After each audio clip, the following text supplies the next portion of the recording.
அதோ பாருங்கள்,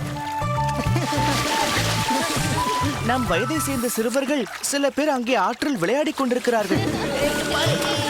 நாமும் அங்கே போகலாம். அதிக பேரோடு விளையாடினால் நம் உற்சாகமும் அதிகமாகும். வாருங்கள், அங்கே போவோம். ராமானுஜா, வேண்டாம், அது கூடாது. நாம் எப்படி அவர்களோடு சேர்ந்திருக்க முடியும்? அவர்கள் எல்லாம் நம்மை சேர்ந்த பிள்ளைகள் அல்ல. அவர்களை தொட்டால் தீட்டு. அவர்களோடு நாம் சேர்ந்து குளித்தோம் என்று நாம் மகத்திற்கு தெரிந்தால் அவ்வளவுதான். முன்பு ஒரு முறை அவர்களோடு பச்சை குதிரை விளையாட கூப்பிட்டாய் அல்லவா? அது எங்கள் அகத்திற்கு தெரிந்து மிகவும் கோபித்துக் கொண்டார்கள். வேண்டாம் விஷப்பரிச்சை ராமானுஜா. இல்லை, நீங்கள் சொல்வதை நான் ஒப்புக்கொள்ள மாட்டேன். அவர்கள் குளிப்பதும் இதே ஆற்று நீரில்தான், நாம் குளிப்பதும் இதே ஆற்று நீரில்தான். பிறகு என்ன வித்தியாசம்? நன்றாக கவனித்து பாருங்கள். அவர்கள் குளித்த ஆற்று நீர்தானே இங்கே வருகிறது. இதில் என்ன வேறுபாடு? நாம் அனைவருமே தாயின் கர்ப்பத்தில் வளர்ந்துதானே பிறந்தோம்.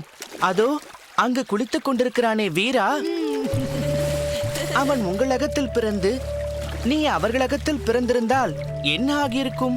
நீ அங்கே குளித்திருப்பாய், அவன் இங்கே குளித்திருப்பான். வேண்டாம் இந்த பிரிவினை பேதமெல்லாம். பெரியவர்கள், மூத்தவர்கள், அந்த காலத்தில் இருந்தவர்கள் வேண்டுமானால் இந்த வேண்டாத வேறுபாட்டை பெரிதாக நினைத்து கட்டிக்கொண்டு அழட்டும். நாமும் அதற்கு ஆமாம் போட வேண்டாம். நம்மை போல் உள்ளவர்கள் 4 பேர். அப்படியெல்லாம் பாகுபாடு பார்க்க கூடாது. அது பாவம் என்று சொல்லத் தொடங்கினால் அதுவே பரவி இந்த வேறுபாடெல்லாம் கரைந்து மறைந்து போய்விடும். எல்லோரும் ஒரு குலம், எல்லோரும் ஒரு நிறை என்றெல்லாம் நீங்கள் கேட்டதில்லையா? ஒரு குளத்தில் மானும் புலியும் ஒன்றாக சேர்ந்து தண்ணீர் குடிக்காவிட்டாலும் மானும் மானுமாவது சேர்ந்து தண்ணீர் குடிக்க வேண்டாமா? அவர்களும் நம்மை போன்று அங்க அடையாளங்கள் உள்ள மனிதர்கள் தானே. எதற்காக அவர்களை ஒதுக்க வேண்டும்? நீங்கள் வரவில்லை என்றால் பரவாயில்லை, நான் போகிறேன்.